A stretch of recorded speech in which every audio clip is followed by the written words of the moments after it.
या न्यूज बुलेटिनचे सहप्रायोजक आहेत गोकुळ.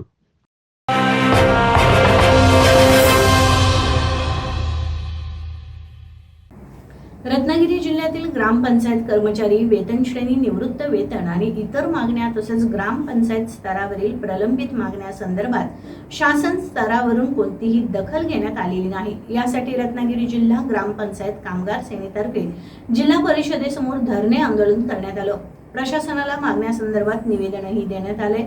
जिल्ह्यातील ग्रामपंचायतीमध्ये सफाई, पाणी, वीज पुरवठा कामगार, कर वसुली कर्मचारी, लिपिक इत्यादी पदावर कामगार सेवेत आहेत. सर्व ग्रामपंचायत कर्मचारी अत्यल्प वेतनात काम करत आहेत. कर्मचाऱ्यांच्या वेतनाचा प्रश्न बऱ्याच वर्षांपासून प्रलंबित आहे.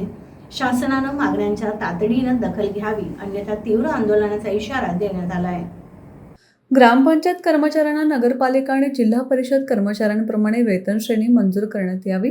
ग्रामपंचायत कर्मचाऱ्यांना निवृत्ती वेतन लागू करणे, ग्रामपंचायत कर्मचाऱ्यांना उपदान लागू करणे, ग्रामपंचायत कर्मचाऱ्यांना सुधारित किमान वेतन लागू करणे, त्यांच्या वेतनासाठी लादलेली वसुलीची अट रद्द करणे, ग्रामपंचायत कर्मचाऱ्यांच्या आकृतीबंधात सुधारणा करणे, जिल्हा परिषद सेवेत ग्रामपंचायत कर्मचाऱ्यांमधून 31 डिसेंबर 2024 पर्यंत रिक्त होणाऱ्या एकूण रिक्त पदाच्या 10% प्रमाणे वर्ग 3 आणि वर्ग 4चे पदावर नियुक्ती व्हावी. सप्टेंबर 2020 ते मार्च 2022 पर्यंतच्या सुधारित किमान वेतनातील उर्वरित 10 महिन्यांची फरकाची रक्कम त्वरित मिळावी, अशा मागण्यांचा समावेश आहे. ग्रामपंचायतीमधील कर्मचाऱ्यांनी बरेचदा आंदोलन, मेळावे, मोर्चे, अधिवेशन केले आहेत.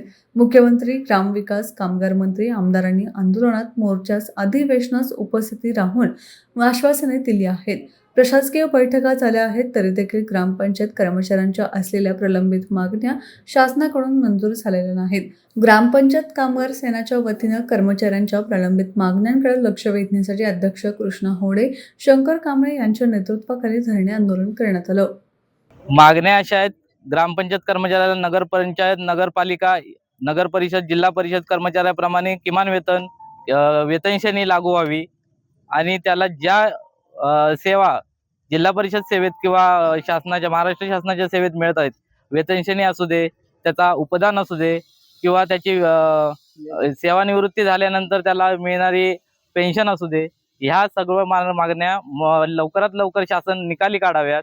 यासाठी आपण लक्षवेधीसाठी हे आंदोलन करत आहे आणि शासनाने यात लवकरात लवकर लक्ष घालून कर्मचाऱ्यांना न्याय द्यावा. पुढची रणनीती, जोपर्यंत आमच्या मागण्या मंजूर होत नाहीत तोपर्यंत बेमुदत आंदोलन करत आणि लढा चालू राहणार आहे. आपण आता लढा हा रस्त्यावरच्या आंदोलनाने पण करत आहे, संविधानिक मार्गाने पण करत आहे आणि भविष्यात आम्ही न्यायालयाच्या न्याय प्रक्रियेनुसार ही कारवाई यापुढे चालू ठेवणार आहे.